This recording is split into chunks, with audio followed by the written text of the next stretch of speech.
Mechanical എഞ്ചിനീയറിംഗിൻ്റെ പഠിത്തം അത് കഴിഞ്ഞിട്ട് ജിമ്മിൽ ട്രെയിനറായിട്ട് ജോയിൻ ചെയ്യുന്നു. പിന്നെ എങ്ങനെയാണ് സ്റ്റോക്ക് മാർക്കറ്റ് എന്നൊരു ഫീൽഡിലേക്ക് എത്തിയത്? ഈ മെക്കാനിക്കൽ എഞ്ചിനീയറിംഗ് അവസ്ഥ കൊണ്ട് പഠിച്ചതാണ്. കാരണം ആ ഒരു ടൈമിൽ എല്ലാവരും എഞ്ചിനീയറിംഗ് പോകുക എന്നുള്ളൊരു ട്രെൻഡ് ഉണ്ടായിരുന്നു. പിന്നെ ആ സമയത്ത് നമ്മൾ ഈ റോയൽ മെക്കാനിക്കൽ എന്നുള്ളൊരു വികാരത്തിൻ്റെ പുറത്താണ് മെക്കാനിക്കൽ എടുത്തത്. അപ്പോൾ ഞാൻ ഈ ട്രെയിനറായിട്ട് വർക്ക് ചെയ്തുകൊണ്ടിരുന്ന സമയത്ത് എനിക്ക് കിട്ടിക്കൊണ്ടിരുന്നതെന്ന് പറഞ്ഞാൽ 12,000 രൂപയാണ് ഒരു മാസം. അതുകൊണ്ട് നമുക്ക് എന്ത് ചെയ്യാൻ പറ്റും? കുറേ കാലം ഇതുകൊണ്ട് നടന്നു. പിന്നെ വേറെ ഇൻഡിക്കേറ്ററിലോട്ട് പോയി. അങ്ങനെ ട്രയൽ ആൻഡ് എറർ, കാശ് പോയി, പിന്നെയും കാശ് പോയി. പിന്നെ ഈ പറഞ്ഞ പോലെ കുറേ ടിപ്പ് പ്രൊവൈഡേഴ്സിൻ്റെ ടിപ്പ് എടുത്ത് കാശ് പോയി. എനിക്ക് ഓൾമോസ്റ്റ് ഒരു 2 വർഷത്തോളം എടുത്തു പ്രോഫിറ്റബിൾ ആയി എന്ന് പറയാൻ വേണ്ടിയിട്ട്. കാരണം ആ 2 വർഷം മൊത്തം നഷ്ടങ്ങളായിരുന്നു. നഷ്ടങ്ങളെന്ന് പറയുമ്പോൾ ഓൾമോസ്റ്റ് ഒരു 20 ലക്ഷം 25 ലക്ഷം രൂപയ്ക്ക് മുകളിൽ ഞാൻ നഷ്ടം വരുത്തി. വെറുതെ ഒരു യൂട്യൂബർ ഒരു കണ്ടന്റിന് വേണ്ടി ഒരു സ്ട്രാറ്റജി എന്ന് പറഞ്ഞ് കാണിക്കുന്നു. ശരിക്കും ആ യൂട്യൂബർ ആ സ്ട്രാറ്റജി അല്ല ട്രേഡ് ചെയ്യുന്നത്. ഈ ട്രേഡിങ്ങിലൂടെ വന്ന നഷ്ടമെല്ലാം ട്രേഡിങ്ങിലൂടെ കൂടെ തന്നെ ഓവർകം ചെയ്യുകയും ചെയ്തിട്ടില്ലേ? തീർച്ചയായും. ഒരു ദിവസം വന്നിട്ടുള്ള ഏറ്റവും കൂടിയ നഷ്ടം എത്രയാണ്? എനിക്ക് ഒരു ദിവസം ഞാൻ പറഞ്ഞില്ല, എൻ്റെ ഒരു സിസ്റ്റം ഉണ്ട്. എനിക്ക് തോന്നുന്നു 1.8 ആണ് എൻ്റെ ഏറ്റവും വലിയ നഷ്ടം. 1.8 ലാക്ക്. ഏറ്റവും കൂടിയ പ്രോഫിറ്റ് എന്ന് പറയുന്നത്, കാരണം ഒരു ബിഗിനറാണെങ്കിലും ഒരു എക്സ്പെർട്ടിനാണെങ്കിലും ഒരു ഇൻ്റർമീഡിയറ്റിനെയാണ് സംബന്ധിച്ചിടത്തോളം അവർ ഏറ്റവും കൂടുതൽ ട്രേഡിങ്ങിലേക്ക് ഇറങ്ങുമ്പം വർക്ക് ചെയ്യേണ്ട കാര്യം സൈക്കോളജിയാണ്.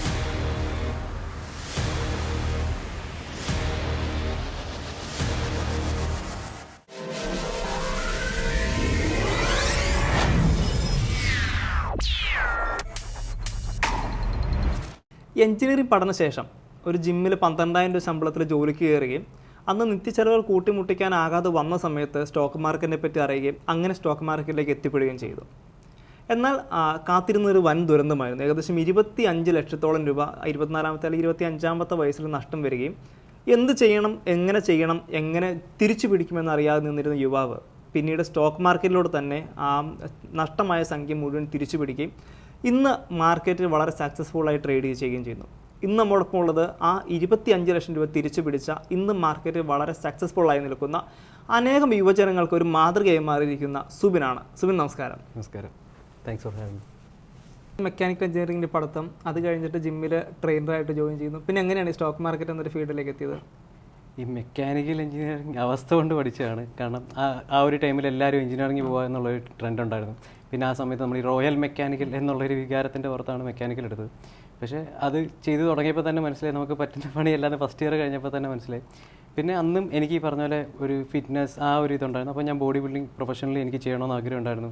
ഞാൻ നന്നായിട്ട് വർക്കൗട്ട് ചെയ്യുന്ന ഒരാളായിരുന്നു. അപ്പം അങ്ങനെ കോമ്പറ്റീഷനിലാണ് കൂടുതൽ ശ്രദ്ധിച്ചത്, പഠിത്തത്തിൽ ശ്രദ്ധിച്ചിട്ടില്ല. അപ്പം അങ്ങനെ നമ്മുടെ പഠിത്തം കഴിഞ്ഞപ്പോഴാണെങ്കിൽ പോലും നന്നായിട്ട് പഠിക്കാൻ പറ്റാത്തതുകൊണ്ട് പിന്നെ കൂടുതലും ബോഡി ബിൽഡിങ്ങിൽ തന്നെ ഫോക്കസ് ചെയ്തു. ഞാനൊരു ജിമ്മിൽ ട്രെയിനറായിട്ട് വർക്ക് ചെയ്യുമ്പം നമുക്ക് ഒരു ദിവസം ഇത്ര മണിക്കൂറുണ്ട്. അതും ഈ പറയുന്ന പോലെ നമ്മൾ വെറുതെ ഇരിക്കുകയല്ല. ഓരോ ക്ലയൻസ് വരുന്നു, അവരെ ഓരോരുത്തർ ഇൻഡിവിജ്വൽ അറ്റൻഷൻ, അവർ വെയിറ്റ് വെക്കുമ്പോൾ നമ്മളും വെയിറ്റ് വെക്കണം. അപ്പം അത്രയും നമ്മൾ എഫേർട്ട് ഉണ്ട് ഒരു ദിവസം. പക്ഷേ നമുക്കൊരു മാസം കിട്ടുന്നതെന്ന് പറഞ്ഞാൽ വളരെ തുച്ഛമായിട്ടുള്ള ശമ്പളമാണ്. അപ്പോൾ ഞാൻ ഈ ട്രെയിനറായിട്ട് വർക്ക് ചെയ്തുകൊണ്ടിരുന്ന സമയത്ത് എനിക്ക് കിട്ടിക്കൊണ്ടിരുന്നതെന്ന് പറഞ്ഞാൽ 12,000 രൂപയാണ് ഒരു മാസം. അതുകൊണ്ട് നമുക്ക് എന്ത് ചെയ്യാൻ പറ്റും? അങ്ങനെ ഉള്ള ഒരു പോയിന്റിൽ ഇനി എന്ത് എന്നറിയാതെ ഇരുന്ന ഒരു സമയത്താണ് ഞാൻ ആക്ച്വലി ആദ്യം ട്രേഡിങ്ങിനെ പറ്റി കേൾക്കുന്നു. അതിലോട്ട് എന്നാൽ നോക്കാം എന്ന് പറഞ്ഞിട്ട് ഞാൻ ഇതിനെപ്പറ്റി കേട്ടു. എൻ്റെ ഒരു സീനിയർ ഒരു പോസ്റ്റ് ചെയ്താണ് ഞാൻ കേട്ടത്. അന്ന് തന്നെ ഞാൻ എൻ്റെ ട്രെയിനറിൽ നിന്നുള്ള ജോലി വിട്ടു. ആൾക്ക് മെസ്സേജ് ചെയ്യാൻ പറഞ്ഞു എനിക്കിത് പഠിക്കാൻ കൊള്ളാമെന്നുണ്ട്, പഠിപ്പിക്കാം എന്ന് പറഞ്ഞ് ഞാൻ അന്ന് തന്നെ ജോലി വിട്ടു. ഞാൻ ബാംഗ്ലൂരിൽ നാട്ടിലോട്ട് വണ്ടി കയറി. ഇങ്ങനെയാണ് തുടക്കം. ഇത് 25-ാമത്തെ വയസ്സിൽ? 24-ാമത്തെ വയസ്സിൽ. അതിനുശേഷം എത്ര നാളെടുത്തു ഈ ട്രേഡിങ്ങിൽ സക്സസ് ആവാൻ, അല്ലെങ്കിൽ ഒരു പ്രോഫിറ്റബിൾ ട്രേഡറായി മാറാനായിട്ട്? എനിക്ക് ഓൾമോസ്റ്റ് ഒരു 2 വർഷത്തോളം ഫുൾ ട്രയൽ ആൻഡ് എറർ ആയിരുന്നു. കാരണം ഇന്നുള്ള പോലെ ഇപ്പോൾ ഇത്രയും യൂട്യൂബേഴ്സ് ഉണ്ട്, യൂട്യൂബ് വീഡിയോസ് ഉണ്ട്. അന്ന് ഇതൊന്നും ഉണ്ടായിരുന്നില്ല. ഇപ്പം എൻ്റെ ഒരു 23-ാമത്തെ വയസ്സിലെന്ന് പറയുമ്പോഴത്തേക്കും ഞാൻ പറഞ്ഞില്ല, എൻ്റെ ഒരു സീനിയർ മാത്രം പറഞ്ഞു തന്നു. എന്നെ ആദ്യം പഠിപ്പിച്ച സാധനം മൂവിങ് ആവറേജ് സൂപ്പർ ട്രെൻഡുമാണ്. അപ്പം ഇത് വെച്ചിട്ടാണ് ഞാൻ ട്രേഡിങ് ഇതാണ് എന്നുള്ളൊരു കൺസെപ്റ്റ് ആയിരുന്നു എനിക്ക്. അപ്പം അന്നും നമുക്ക് ഈ പൈസ ഉണ്ടാക്കണമെന്നല്ലാതെ ഇതെന്താണെന്ന് പഠിക്കണം എന്നുള്ളൊരു കാര്യമില്ല. അപ്പം അങ്ങനെ കുറേ കാലം ഇതുകൊണ്ട് നടന്നു. പിന്നെ വേറെ ഇൻഡിക്കേറ്ററിലോട്ട് പോയി. അങ്ങനെ ട്രയൽ ആൻഡ് എറർ, കാശ് പോയി, പിന്നെയും കാശ് പോയി. പിന്നെ ഈ പറഞ്ഞ പോലെ കുറേ ടിപ്പ് പ്രൊവൈഡേഴ്സിൻ്റെ ടിപ്പ് എടുത്ത് കാശ് പോയി. അങ്ങനെ വളരെ വലിയൊരു എമൗണ്ട് നഷ്ടം വന്നതിന് ശേഷം ആണ് ഞാൻ എന്താണ് എനിക്ക് തെറ്റുന്നത്, എന്തുകൊണ്ടാണ് നഷ്ടം വരുന്നത്, ഇനി എന്താണ് ട്രേഡിങ്, അത് എങ്ങനെയാണ് ചെയ്യുന്നത്, എങ്ങനെ പഠിക്കാം. അങ്ങനെ എനിക്ക് ഓൾമോസ്റ്റ് ഒരു 2 വർഷത്തോളം എടുത്തു പ്രോഫിറ്റബിൾ ആയി എന്ന് പറയാൻ വേണ്ടിയിട്ട്. കാരണം ആ 2 വർഷം മൊത്തം നഷ്ടങ്ങളായിരുന്നു. നഷ്ടങ്ങളെന്ന് പറയുമ്പോൾ ഓൾമോസ്റ്റ് ഒരു 20 ലക്ഷം 25 ലക്ഷം രൂപയ്ക്ക് മുകളിൽ ഞാൻ നഷ്ടം വരുത്തി വെറുതെ. കാരണം അന്ന് ഈ പറഞ്ഞ പോലെ എനിക്ക് പറഞ്ഞു തരാൻ ആരും ഇല്ലാത്തതിൻ്റെ പേരിലും നമ്മൾ പലരെയും നോക്കുമ്പോൾ നമ്മുടെ അവസ്ഥ ആയിരിക്കില്ല അവർക്ക്. ഇപ്പം എൻ്റെ അതായത് ഈ 12,000 രൂപ ശമ്പളത്തിൽ ജോലി ചെയ്തുകൊണ്ട് സമയത്താണ് 25 ലക്ഷം നഷ്ടം വരുന്നത്. അല്ല, അത് കഴിഞ്ഞിട്ട് ഈ 2 വർഷം ഞാൻ ട്രേഡിങ് തുടങ്ങി, ഈ 2 വർഷം ടൈം പീരീഡിലാണ് ഇത്രയും നഷ്ടം വരുന്നത്. അപ്പം അന്ന് വേറെ റവന്യൂ കാര്യങ്ങളൊന്നും ഉണ്ടായിരുന്നില്ല? അന്നൊരു റവന്യൂ ഇല്ലായിരുന്നു. ഞാനിത് കടം മേടിച്ചാണ് ഫ്രണ്ട്സിൻ്റെ അടുത്തുനിന്നും പല ഫ്രണ്ട്സിൻ്റെ അടുത്തുനിന്ന് കടം മേടിച്ചു. അത് ഈ പറഞ്ഞ പോലെ അന്ന് പറഞ്ഞാൽ നമ്മൾ ഈ ചെറിയ പ്രോഫിറ്റ് കാണുമല്ലോ. നമുക്ക് ഇപ്പോൾ ഒരു 1 ലക്ഷം രൂപ ഇട്ട് ട്രേഡ് ചെയ്യുമ്പോഴാണെങ്കിൽ പോലും നമ്മൾ ഒരു ദിവസം ഒരു വലിയ പ്രോഫിറ്റ് കഴിഞ്ഞാൽ അന്ന് നമ്മൾ ഈഗോ ആയിരിക്കും. ഓക്കെ, നമ്മളെല്ലാം പഠിച്ചു, നമ്മൾ ട്രേഡറായി, ഇതാണ് നമ്മുടെ തോട്ട്. അപ്പം അത്രയും നാൾ വന്ന ലോസ് നമ്മൾ ആ സമയത്ത് ഓർക്കില്ല. അപ്പം നമുക്ക് കോൺഫിഡൻസ് ആയി. പിന്നെ പലയിടത്തുനിന്നും ഞാൻ പൈസ വാങ്ങിക്കാൻ തുടങ്ങി. അപ്പം ഞാൻ ഈ ഓരോരുത്തുനിന്നും 1 ലക്ഷം രൂപ ഞാൻ മേടിക്കുന്നുണ്ട്. അവരോട് ഞാൻ പറയും 10% ഞാൻ മാസം തരാം ഇൻട്രസ്റ്റ് ആയിട്ട് എന്ന് പറഞ്ഞിട്ട് ഞാൻ പൈസ മേടിക്കുന്നത്. അപ്പം ഈ 1 ലക്ഷം രൂപ മേടിക്കും. ഇതിൽ ശതമാനം എന്ന് പറയുമ്പോൾ ഒരു വർഷം 120% പലിശ. അതെ, 120% പലിശ. ബാങ്കുകാരൊക്കെ ഇത്രയൊന്നും കൊടുക്കുന്നില്ല. അത് എനിക്കിവിടെ പബ്ലിക്കായിട്ട് പറയാൻ പോലും പറ്റില്ല. പക്ഷേ എന്നാലും ഇതാണ് ഞാൻ റിയാലിറ്റിയെ പറ്റി സംസാരിക്കുന്നത്. അപ്പോൾ അങ്ങനെ ചെയ്തു. അപ്പോൾ ഈ മേടിച്ച പൈസ നഷ്ടം വരും. അപ്പോൾ ഈ നഷ്ടം നികത്താൻ മാസം 10,000 രൂപ വെച്ച് കൊടുക്കണം. അതിന് പിന്നെയും വേറെ പൈസ മേടിക്കും, കടം മേടിക്കും. പിന്നെ അങ്ങനെ പോയി വലിയ നഷ്ടങ്ങളിലോട്ടെത്തി, വലിയ കടങ്ങളിലേക്കെത്തി.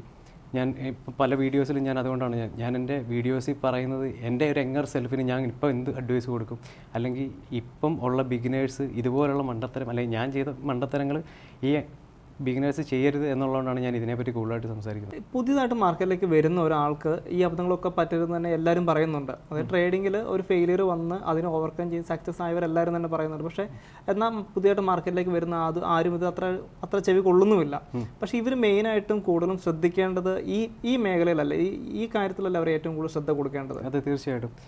ഇപ്പം പുതിയതായിട്ട് മാർക്കറ്റിലേക്ക് വരുന്നവരുടെ ഒരു മെയിൻ പ്രശ്നം എനിക്ക് കാണാൻ പറ്റിയത്, ഇപ്പം എല്ലാവരും ട്രേഡേഴ്സാണ്, അല്ലെങ്കിൽ ഇത് കൈൻഡ് ഓഫ് ഒരു ഷോ ബിസിനസ്സായി മാറിക്കഴിഞ്ഞു. അല്ലെങ്കിൽ കാശ് വെച്ച് ഫ്ലെക്സ് ചെയ്യുന്നു, അല്ലെങ്കിൽ പ്രോഫിറ്റ് വെച്ച് ഫ്ലെക്സ് ചെയ്യുന്നു, അല്ലെങ്കിൽ വാച്ച്, കാർ, അങ്ങനെ ഫ്ലെക്സ് ചെയ്യുമ്പോഴത്തേക്കും ഒരു ബിഗിനർ വരുമ്പോഴത്തേക്കും അയാൾ എക്സൈറ്റഡ് ആവുന്ന ഈ കാര്യങ്ങളാണ്.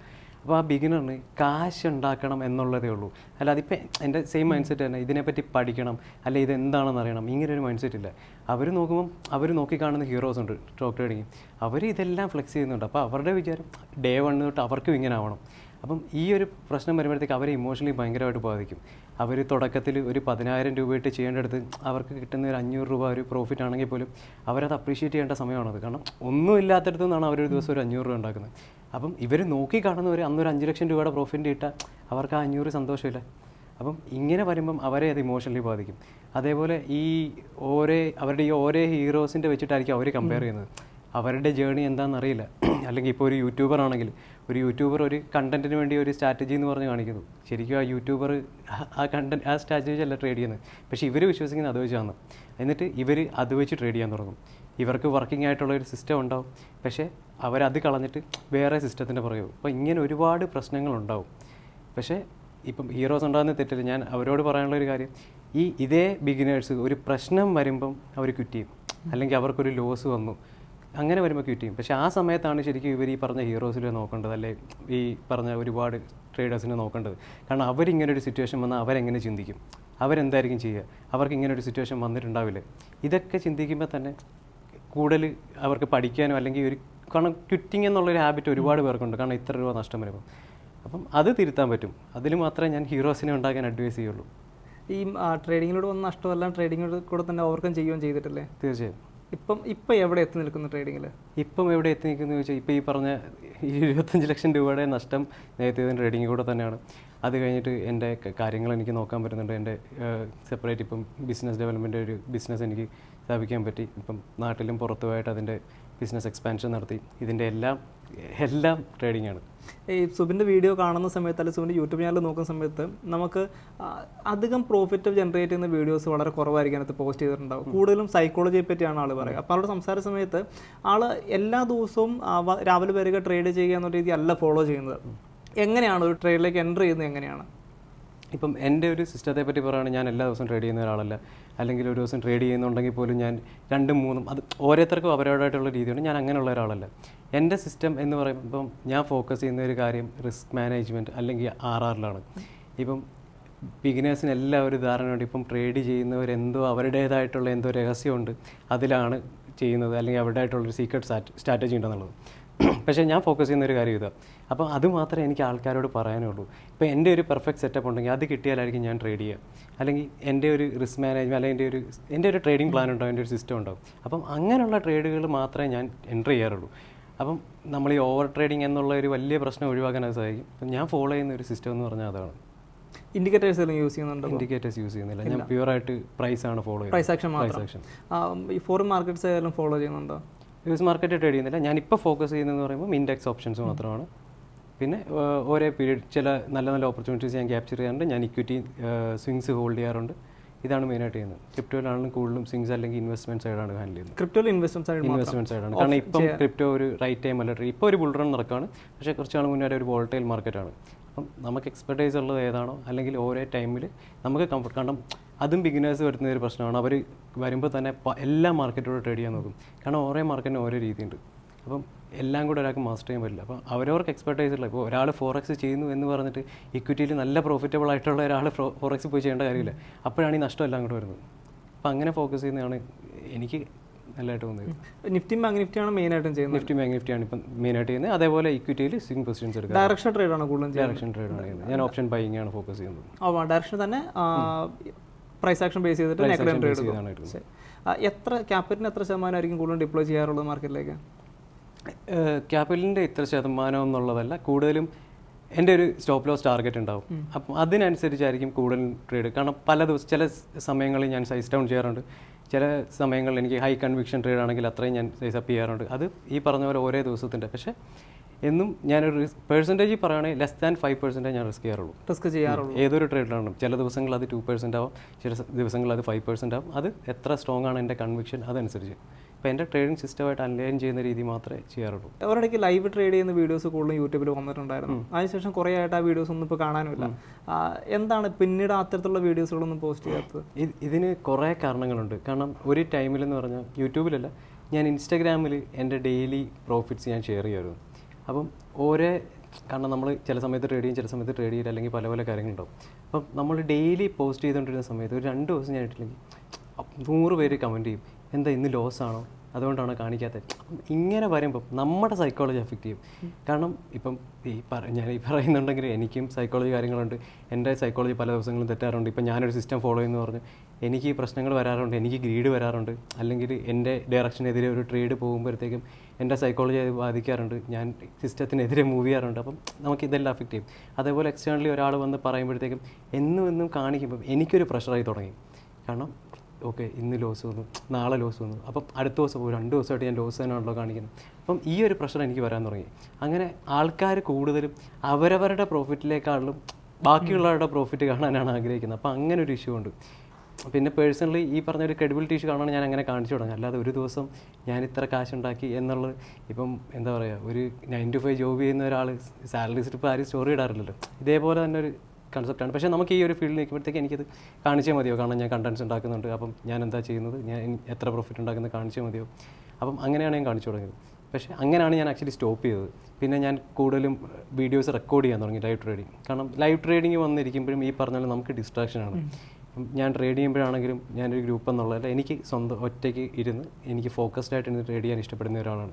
ഒരു ലൈവ് ട്രേഡ് വരുമ്പോഴത്തേക്കും എക്സ്റ്റേണൽ ആയിട്ടുള്ള ഒരുപാട് ഫാക്ടേഴ്സ് വരും. അത് എൻ്റെ സൈക്കോളജി ബാധിക്കും. ഞാൻ അത്രയും പെർഫെക്റ്റ് ആയിട്ടില്ല. പക്ഷേ ഇനിയും എനിക്ക് 24 തൊട്ടിട്ട് എൻ്റെ ഒരുപാട് ട്രേഡ്സ് റെക്കോർഡ് ചെയ്യണം, ലൈവ് ട്രേഡിംഗ് വീഡിയോസ് ഷെയർ ചെയ്യണമെന്നാണ് ഞാനിപ്പോൾ ഉദ്ദേശിക്കുന്നത്. അതിനുവേണ്ടി കാര്യങ്ങൾ പ്ലാൻ ചെയ്യുന്നുണ്ട്. അതിന് വേണ്ടിയിട്ട് സൈക്കോളജിയും ബിൽഡ് ചെയ്യുന്നുണ്ട്. ഞാൻ റെക്കോർഡ് ചെയ്ത് ഇപ്പം എല്ലാം ചെയ്തു വരുന്നുണ്ട്. കാരണം കറക്റ്റായിട്ടുള്ള നല്ല നല്ല ട്രേഡിംഗ് ഡേയ്സ് വരുവാണെങ്കിൽ, അല്ലെങ്കിൽ ഒരു സ്റ്റഡി എലമെൻറ്റ്, കാരണം ഓൺ എ ഡെയിലി ബേസിസ് ചെയ്യില്ല. കാരണം അത് ഈ പറഞ്ഞ പോലെ ഒരുപാട് പേര് അഭിപ്രായം ചോദിക്കും. പക്ഷേ ഈ പറഞ്ഞ പോലെ നല്ല സ്റ്റഡി എലമെൻറ്റ്സ് ഉള്ള വീഡിയോസ് അല്ലെങ്കിൽ ഞാൻ എന്നും ഡെയിലി റെക്കോർഡ് ചെയ്യാൻ ശ്രമിക്കും. അത് ഞാൻ എയർ ചെയ്യും. കാരണം ബിഗിനേഴ്സിന് പഠിക്കാൻ പറ്റുന്ന എലമെൻറ്റ്സ് ഉള്ള വീഡിയോസ് ഞാൻ എയർ ചെയ്യും. ഇതാണ് എൻ്റെ 24-ലേക്കുള്ളൊരു ഗോൾ. ഒരു ദിവസം വന്നിട്ടുള്ള ഏറ്റവും കൂടിയ നഷ്ടം എത്രയാണ്? എനിക്ക് ഒരു ദിവസം ഞാൻ പറഞ്ഞില്ല, എൻ്റെ ഒരു സിസ്റ്റം ഉണ്ട്. എനിക്ക് തോന്നുന്നു 1.8 ആണ് എൻ്റെ ഏറ്റവും വലിയ നഷ്ടം. 1.8 ലാക്ക്. ഏറ്റവും കൂടിയ പ്രോഫിറ്റോ? കൂടിയ പ്രോഫിറ്റ് എന്ന് പറയും 8.3 ലാക്ക്. ഒരു ട്രേഡിലൊക്കെ ഞാൻ എൻ്റർ ചെയ്യണമെന്നുണ്ടെങ്കിൽ എൻ്റെ ഇത് പറയുമ്പോഴത്തേക്കും ഒരു കാര്യം കൂടെ പോട്ടെ. ഇപ്പോൾ 8.3 1.5 എന്ന് പറയുമ്പോഴത്തേക്കും ആ 8.3-ൽ ഞാൻ വെച്ചിരുന്ന ലോസ് ടാർഗറ്റ് 1.3-യോ 1.5-ഓ അല്ല, അതിലും കൂടുതലാണ്. അപ്പം ഇതിൽ പലരും ചോദിക്കും. അതുകൊണ്ടാണ് ഞാൻ ഇത് എടുത്ത് പറഞ്ഞത്. കാരണം അതിനകത്ത് റിസ്ക് വരുന്നതാണ്. അപ്പം ആ ഒരു ട്രേഡ് ഹിറ്റ് ചെയ്തില്ലായിരുന്നെങ്കിൽ, അത് ഈ പറഞ്ഞ പോലെ ഹൈ കൺവിക്ഷൻ ട്രേഡാണ്, ഞാൻ ഏറ്റവും റിസ്ക് എടുത്ത് ചെയ്തൊരു ട്രേഡാണ്. അത് ഹിറ്റ് ചെയ്തില്ലായിരുന്നെങ്കിൽ എനിക്കൊരു 2 to 3 lakhs ലോസ് വന്നായിരുന്നു. ഇന്ന് ഒരു ട്രേഡിലേക്ക് എൻ്റർ ചെയ്യണമെന്നുണ്ടെങ്കിൽ എന്തെല്ലാം മാനദണ്ഡങ്ങൾ പാലിച്ചിട്ടാണ് ഒരു ട്രേഡിലേക്ക് എൻ്റർ ചെയ്യുക? എനിക്ക് മാർക്കറ്റിനെ പറ്റിയിട്ടൊരു വ്യൂ ഉണ്ടാവും. ഇപ്പം ഞാൻ റാൻഡമായിട്ട് എഴുന്നേറ്റ് ക്യാൻഡിൽ മുകളിലോട്ട് അങ്ങനെ ഒരു രീതിയിലായിരിക്കില്ല ട്രേഡ് എടുക്കുക. നമ്മുടേതായിട്ടുള്ള ഒരു കറക്റ്റ്, ഞാൻ പറഞ്ഞില്ല, എൻ്റെ ഒരു സിസ്റ്റം ഉണ്ട്, എൻ്റെ ഒരു ട്രേഡിംഗ് പ്ലാൻ ഉണ്ട്. ഇത് എല്ലാവർക്കും ഉണ്ടാവേണ്ട ഒരു കാര്യമാണത്.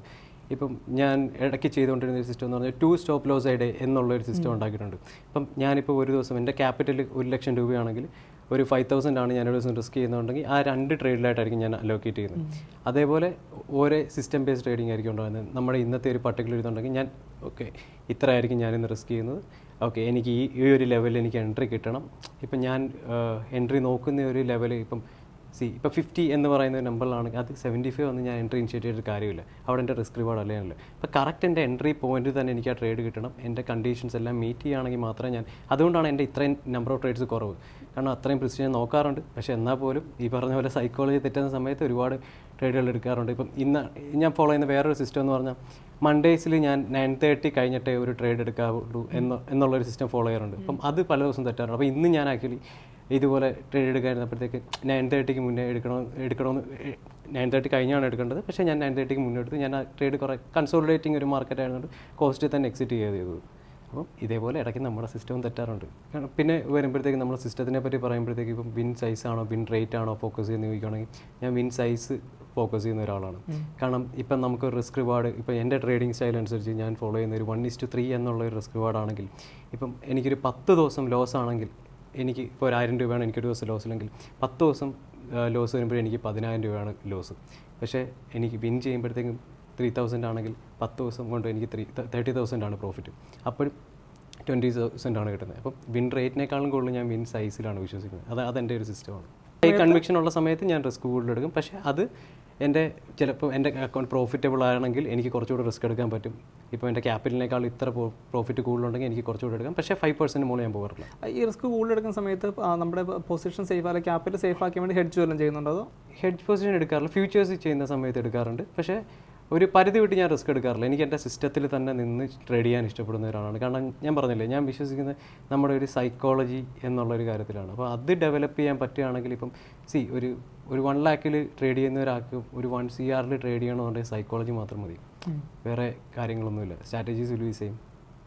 ഞാൻ എപ്പോഴും എൻ്റെ സിസ്റ്റം അല്ലെങ്കിൽ സൈക്കോളജി ഞാൻ അങ്ങനെയാണ് ഡിസൈൻ ചെയ്തേക്കുന്നത്. ഞാൻ അധികം ആളുകളിലും അല്ലെങ്കിൽ അധികം ആളുകളുടെ വീഡിയോകളിലും കാണാത്തൊരു കാര്യമാണ് ട്രേഡറുടെ സൈക്കോളജിയെ പറ്റി കൂടുതൽ സംസാരിക്കുന്നത്. സുബിന് ഏറ്റവും കൂടുതൽ സംസാരിച്ചിട്ടുള്ളതും ട്രേഡേഴ്സിന് അല്ലെങ്കിൽ ട്രേഡിങ് വരുന്ന ആൾക്കാരുടെ സൈക്കോളജിയെ പറ്റിയാണ്. എന്തുകൊണ്ടാണ് ഈ അത്തരമൊരു കാര്യങ്ങൾ കൂടുതൽ ഇനീഷ്യേറ്റീവ് എടുക്കാനുള്ളത്? അതിൻ്റെ മെയിൻ കാര്യം എന്ന് പറഞ്ഞാൽ തന്നെ ആരും ഇതിനെപ്പറ്റി സംസാരിക്കുന്നില്ല. കാരണം ഒരു ബിഗിനറായാണേലും ഒരു എക്സ്പെർട്ടിനാണെങ്കിലും ഒരു ഇൻ്റർമീഡിയറ്റിനെയാണ് സംബന്ധിച്ചിടത്തോളം അവർ ഏറ്റവും കൂടുതൽ ട്രേഡിങ്ങിലേക്ക് ഇറങ്ങുമ്പം വർക്ക് ചെയ്യേണ്ട കാര്യം സൈക്കോളജിയാണ്. കാരണം എത്ര ക്യാപിറ്റൽ ഉണ്ടെങ്കിലും എത്ര കോഴ്സുകൾ അവരെടുത്ത് പഠിച്ചിട്ടുണ്ടെങ്കിലും എന്തൊക്കെ ടോപ്പിക്കുകൾ പഠിച്ചിട്ടുണ്ടെങ്കിലും അവരുടെ സൈക്കോളജി ശരിയല്ലെങ്കിൽ അവർക്ക് ഒരിക്കലും പ്രോഫിറ്റബിൾ ആവാൻ പറ്റില്ല. കാരണം ഇവിടെ പലരും സ്ട്രാറ്റജിയെ പറ്റി സംസാരിക്കുന്നുണ്ട്, ഇൻഡിക്കേറ്റേഴ്സിനെ പറ്റി സംസാരിക്കുന്നുണ്ട്. പക്ഷേ ഇതൊക്കെ യൂസ് ചെയ്യുമ്പം മണി മാനേജ്മെൻറ്റ് എങ്ങനെയാണെന്ന് സംസാരിക്കുന്നില്ല. അല്ലെ ഉള്ള ക്യാപിറ്റൽ ലോസ് വരുത്താതെ എങ്ങനെ പോകണമെന്ന് സംസാരിക്കുന്നില്ല. ഈ ഒരു ട്രേഡറിൻ്റെ യഥാർത്ഥ സൈക്കോളജി എന്താണെന്ന് സംസാരിക്കുന്നില്ല. അല്ലെങ്കിൽ നമുക്ക് ഓരോ ദിവസം എങ്ങനെ റിസ്ക് മാനേജ് ചെയ്യണമെന്ന് സംസാരിക്കുന്നില്ല. ഇതുകൊണ്ടൊക്കെയാണ് ഞാൻ സൈക്കോളജി അല്ലെങ്കിൽ റിയാലിറ്റി ഓഫ് ട്രേഡിംഗ് എന്നുള്ളൊരു നീഷ് എടുക്കാൻ കാര്യം. പുതിയതായിട്ട് മാർക്കറ്റിലേക്ക് വരുന്ന പലരുടെയും പ്രശ്നമാണ് ഈ റിസ്ക് റിവാർഡ് എന്നുള്ള ഒരു മെയിൻ പ്രശ്നം. ക്യാപിറ്റലിന് ഇത്ര ശതമാനം റിസ്ക് ചെയ്യാൻ പാടുള്ള കാര്യം പോലും അവർ നോക്കുന്നുണ്ടാവില്ല. ചിലപ്പോൾ ക്യാപിറ്റലിന് 50% റിസ്ക് എടുത്തിട്ടായിരിക്കും ഒരു ദിവസം ട്രേഡ് ചെയ്യുക. ആ സമയത്തായിരിക്കും ചിലപ്പോൾ ഒരു ആദ്യത്തെ ട്രേഡിന് നഷ്ടത്തിലോട്ട് പോകുന്നു, രണ്ടാമത്തെ ട്രേഡ് എടുക്കുന്നു, അതിനെ ഓവർകം ചെയ്യാൻ നോക്കുന്നു, അത് മൊത്തം ക്യാപിറ്റൽ വാനിഷായി പോകുന്ന അവസ്ഥ. നമ്മുടെ കയ്യിലുള്ള ക്യാപിറ്റലിൻ്റെ ഇത്ര ശതമാനം റിസ്ക് എടുക്കാവുള്ളൂ എന്ന് പലതവണ പലരും പറഞ്ഞിട്ട് പോലും മാർക്കറ്റിലേക്ക് പുതിയതായിട്ട് വരുന്ന ആൾക്കാർ ശ്രദ്ധിക്കുന്ന പോലും ഉണ്ടാവില്ല. അപ്പം അങ്ങനെ മാർക്കറ്റിലേക്ക് വരുന്ന പുതിയ ആളുകളോട് എന്താ പറയാനുള്ളത്? ഇത് എനിക്ക് പറ്റിയിട്ടുള്ളത് ഇതേ അബദ്ധമാണ്. കാരണം ഇതിൻ്റെയൊക്കെ കാരണം ഗ്രീഡ് എന്നുള്ളതാണ്. നമ്മൾ ഒരു 500 രൂപ ഉണ്ടാക്കുമ്പോൾ 5000 ഉണ്ടാക്കുന്നതും 5000 ഉണ്ടാക്കും 50,000 ഉണ്ടാക്കുന്നതും. അപ്പം ഇതിലിപ്പം കോമൺ ആയിട്ടുള്ള ഒരു പ്രശ്നമായിട്ട് എനിക്ക് തോന്നിയേക്കുന്ന കാര്യം ബിഗിനേഴ്സ് എല്ലാവരും ആദ്യം തന്നെ ഓപ്ഷനിലേക്ക് ചെയ്യുന്നതാണ്. കാരണം ഞാനിതൊരു വീഡിയോ പറഞ്ഞിട്ടുണ്ട്. നമ്മൾ ഒരു ബിഗിനർ, ഇപ്പോൾ എൻ്റെ ഒരു സിറ്റുവേഷൻ ഞാൻ പറഞ്ഞുതരാം. ഞാനൊരു ജിം ട്രെയിനറായിട്ട് ഞാൻ പറഞ്ഞില്ലേ 12,000 രൂപ ഒരു മാസം ശമ്പളം എന്ന് പറയുമ്പോൾ എനിക്കൊരു 1000 രൂപ വരുന്നതാണ്. അപ്പം ഞാൻ ആദ്യമായിട്ട് വരുമ്പോൾ എനിക്കൊരു 1000 രൂപ ലോസ് വന്നാൽ എനിക്ക് ഓക്കെ. പക്ഷേ ഇതേ കാര്യം 50,000 വെച്ച് ഞാൻ തുടങ്ങി എനിക്കൊരു ഫസ്റ്റ് ഡേ 10,000 രൂപ ലോസ് വന്നാൽ എങ്ങനെ ഇരിക്കും? നമ്മൾ പേടിച്ചു. അപ്പം തന്നെ ഒന്നെങ്കിൽ ക്വിറ്റ് ചെയ്യും, അല്ലെങ്കിൽ 10,000 രൂപയ്ക്ക് വേണ്ടി ബാക്കി 40,000 രൂപയോടെ കൊണ്ടുകളയും. ഇതാണ് നടക്കുന്ന ഒരു കാര്യം. അപ്പം എനിക്ക് ബിഗിനേഴ്സിനോടെല്ലാം പറയാനുള്ള കാര്യം, ഈ നിങ്ങൾ ഓപ്ഷനിൽ തുടങ്ങാതിരിക്കും. നിങ്ങൾ ഓപ്ഷൻ ട്രേഡർ ആവണ്ടെന്നല്ല പറയുന്നത്. ഇപ്പം ഞാൻ ഓപ്ഷനിൽ ചെയ്തു തുടങ്ങിയത് ഞാൻ ഒരുപാട് കഴിഞ്ഞിട്ടാണ്. ഞാൻ എൻ്റെ ഒരു 1 ഇയറോളം കഴിഞ്ഞിട്ടാണ് ഞാൻ ഓപ്ഷൻ സ്റ്റാർട്ട് ചെയ്തത്. അതിൻ്റെ ഇടയ്ക്ക് സുബിൻ്റെ പല വീഡിയോയിലും ഞാൻ കണ്ടിട്ടുണ്ട് 5,000 രൂപ കൊണ്ട് ആരും ഓപ്ഷൻ ചെയ്യാൻ വരണ്ടെന്ന് പറഞ്ഞിട്ട് പല വീഡിയോയിലും കമൻറ്റ് അത് വലിയ വിവാദമായത്. കാരണം എല്ലാവരും ഇപ്പോൾ 5,000 രൂപയ്ക്ക് അല്ലെങ്കിൽ 10,000 രൂപയ്ക്കാണ് ഓപ്ഷൻ. ഇപ്പോൾ ഒരു 50 ക്വാണ്ടിറ്റി മേടിക്കുമ്പോൾ ഒരു ഡിറക്ഷൻ ഓപ്പോസിറ്റ് ആണ് പോകുന്നെങ്കിൽ, ഇവർ 50 ക്വാണ്ടിറ്റി മേടിച്ച് ബാങ്ക് നിഫ്റ്റിയുടെ എന്ന് പറയുമ്പോഴത്തേക്ക് ഒരു 100 പോയിന്റ് പോയാൽ പ്രോഫിറ്റ് ആയാൽ 5,000 രൂപ പ്രോഫിറ്റ് ഉണ്ട്. അപ്പം ഇവർക്ക് ഔട്ട് ഓഫ് ദ മണി മേടിച്ച് കഴിഞ്ഞാൽ അത് ഈസി ആയിട്ട് കിട്ടാവുന്നേ ഉള്ളൂ. അല്ലെങ്കിൽ എക്സ്പയറി ഡേ ആണെങ്കിൽ ഇവർക്ക് പ്രീമിയം കുറവാണ്, അവർക്ക് പ്രോഫിറ്റ് കിട്ടും. പക്ഷേ ഇവരുടെ ഡയറക്ഷൻ എതിരെ പോയാലോ 100 പോയിന്റ് 5,000 രൂപയാണ് ഒറ്റ ദിവസം കൊണ്ട് വന്നത് 10,000 രൂപ ക്യാപിറ്റലുള്ള ഒരാൾക്ക്. അപ്പം 50% ഒരു ദിവസം പോയി. അതാണ് മെയിൻ ഒരു ഇഷ്യൂ വരുന്നത്. അപ്പം ഞാൻ പറയുന്ന ഒരു കാര്യം, ബിഗിനേഴ്സ് തുടക്കത്തിൽ എപ്പോഴും ഇക്വിറ്റിയിൽ ട്രേഡ് ചെയ്ത് അവരുടെ റിസ്ക് മാനേജ് ചെയ്യാൻ പഠിക്കുക. നിങ്ങൾക്ക് ഓപ്ഷൻ ചെയ്യാം, ആർക്ക് വേണമെങ്കിലും ചെയ്യാവുന്ന കാര്യമുള്ളൂ. പക്ഷേ ചിലർ പറയുന്ന പോലെ ഇത് വലിയ സ്റ്റോക്ക് ട്രേഡിംഗ് ഭയങ്കര എളുപ്പമാണ്, ഓപ്ഷൻ ട്രേഡിംഗ് എളുപ്പമാണെന്ന് ഞാൻ ഒരിക്കലും പറയില്ല. നിങ്ങൾ അത്ര എഫേർട്ട് ഇടേണ്ടി വരും.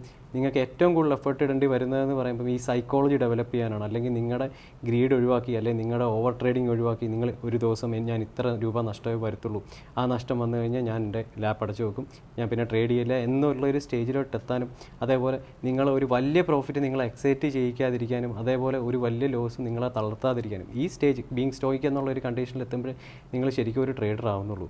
അപ്പം ഈ ഒരു കണ്ടീഷനിൽ നിങ്ങൾക്ക് ഇപ്പോൾ ഒരു ഇക്വിറ്റി രീതിയിൽ എടുത്താൻ പറ്റുന്നുണ്ടെങ്കിൽ നിങ്ങൾക്ക് ഓപ്ഷൻ ട്രേഡ് ചെയ്യാം. അത് ഈ പറഞ്ഞ പോലെ ഒരു 5,000 10,000 വെച്ചിട്ട് ഒരു 50,000 അല്ലെങ്കിൽ ഒരു 1 lakh ഇട്ട് നിങ്ങൾക്ക് സ്റ്റാർട്ട് ചെയ്ത് തുടങ്ങാം.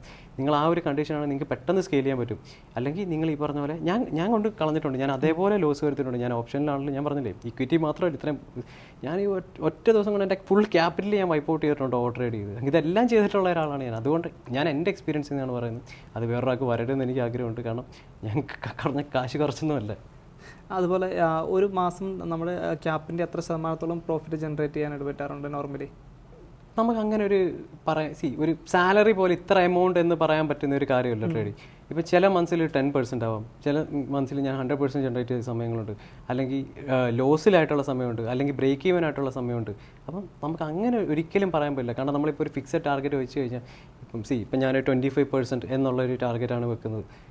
ഈ മന്തിൽ എനിക്ക് അച്ചീവ് ആയി, നെക്സ്റ്റ് മന്തിൽ എനിക്കൊരു 5% ഡൗൺ ആകുമ്പോൾ 25 എന്നുള്ളൊരു സാധനമായിരിക്കും എനിക്ക് കിട്ടുന്നത്. അല്ലെങ്കിൽ നമ്മൾ കാശിന് വേണ്ടി എപ്പോൾ ട്രേഡ് ചെയ്യുന്നു അത് നമ്മൾ എന്ത് ചേസ് ചെയ്താലും അത് പോകുമെന്ന് പറയുന്ന പോലെ നമുക്കൊരു ഫിക്സഡ് പെർസെൻറ്റേജ്, ഞാൻ എൻ്റെ അഭിപ്രായമാണ് പറയുന്നത്. പക്ഷേ പലരും ഇപ്പം ഓപ്ഷൻ സെല്ലേഴ്സ് ആണെങ്കിൽ ഇത്ര % അച്ചീവ് ചെയ്ത് കഴിയുമ്പോൾ ട്രേഡ് ചെയ്യുക, അങ്ങനെ പലർക്കും പല രീതിയാണ്.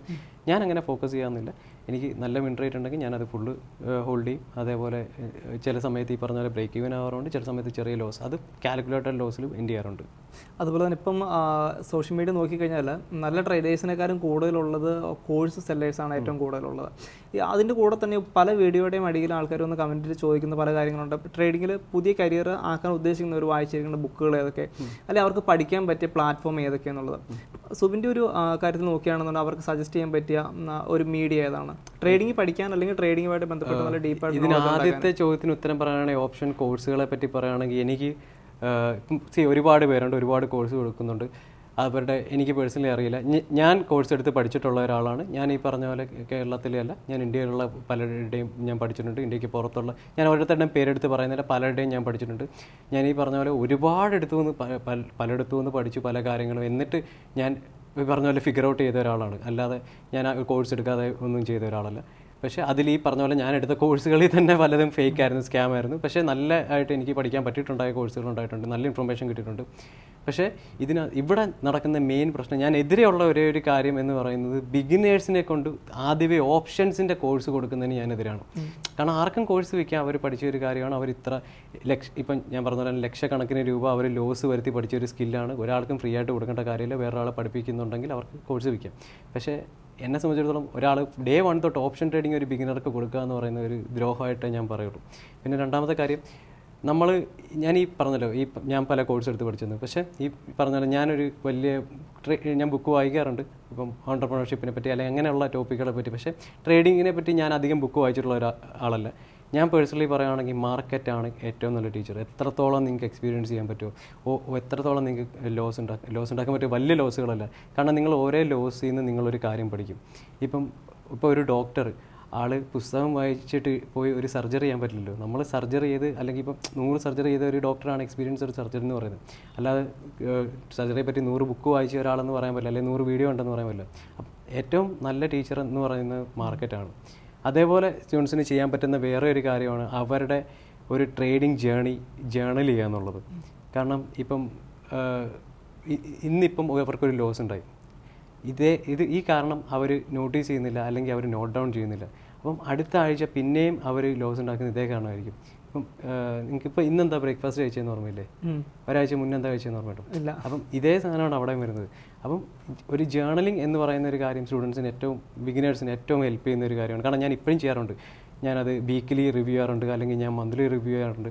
കാരണം അത് ചെയ്യുമ്പോൾ നമ്മൾ എന്തൊക്കെ മിസ്റ്റേക്സ് വരുത്തി എന്നുള്ളത് എന്നെ ഏറ്റവും കൂടുതൽ പേഴ്സണലി ഹെൽപ്പ് ചെയ്തിട്ടുള്ള ഒരു കാര്യമാണ് ജേർണലിംഗ്. അപ്പം ഞാൻ അത് റെക്കമെൻഡ് ചെയ്യും. പിന്നെ ഈ പറഞ്ഞ പോലെ മാർക്കറ്റാണ് ഏറ്റവും ബെസ്റ്റ് ടീച്ചർ. നിങ്ങൾ കൂടുതലും സമയം മാർക്കറ്റിൽ സ്പെൻഡ് ചെയ്യുക. അത് ഈ പറഞ്ഞ പോലെ ട്രേഡിംഗ് ടൈമിൽ സ്പെൻഡ് ചെയ്യരുത്, കാരണം നിങ്ങൾക്ക് കൂടുതൽ ട്രേഡ്സ് എടുക്കാൻ തോന്നും. പക്ഷേ അതല്ലാത്ത ടൈമിൽ മാർക്കറ്റിനെ സ്റ്റഡി ചെയ്യുക, എങ്ങനെയാണ് ചാർട്ട് മൂവ് ചെയ്യുന്നത് നോക്കുക. നിങ്ങൾക്ക് ലോസ് വന്നെങ്കിൽ എന്തുകൊണ്ടാണ് ലോസ് വന്നതെന്ന് നോക്കുക. തുടക്കം നഷ്ടത്തിൽ തുടങ്ങി, അതിനുശേഷം നഷ്ടങ്ങളെല്ലാം നികത്തി പ്രോഫിറ്റബിൾ ട്രേഡറായി, ഇപ്പോൾ സക്സസ്ഫുള്ളായി. ഇനി എന്താണ് മുമ്പോട്ടുള്ള പ്ലാനിങ്സ് എല്ലാം?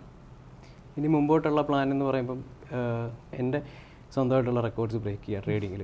എന്തായാലും 2024 നല്ലൊരു വർഷമായിരിക്കട്ടെ നമുക്ക് ആശംസിക്കാം. ഫ്യൂച്ചറിന് എല്ലാവിധ ആശംസകളും. പുതിയതായിട്ട് മാർക്കറ്റിലേക്ക് വരുന്നവർ അവരുടെ ഓരോ മിസ്റ്റേക്കുകളും അല്ലെങ്കിൽ ഓരോ അനുഭവങ്ങളാക്കി മാറ്റുക, ഓരോ പാഠങ്ങളാക്കി മാറ്റുക. നേട്ടങ്ങൾ മാത്രമല്ല ഇവിടെ ഉണ്ടാവുക, നഷ്ടങ്ങളും ഉണ്ടാകും. പക്ഷേ ഒരു നഷ്ടത്തിൽ മാത്രം കാലിടറിപ്പോകാതെ വീണ്ടും കുറേയധികം നേട്ടങ്ങൾ കൊയ്യാനാകട്ടെ എന്ന് ആഗ്രഹിച്ചുകൊണ്ട് നിർത്താം. നന്ദി, നമസ്കാരം.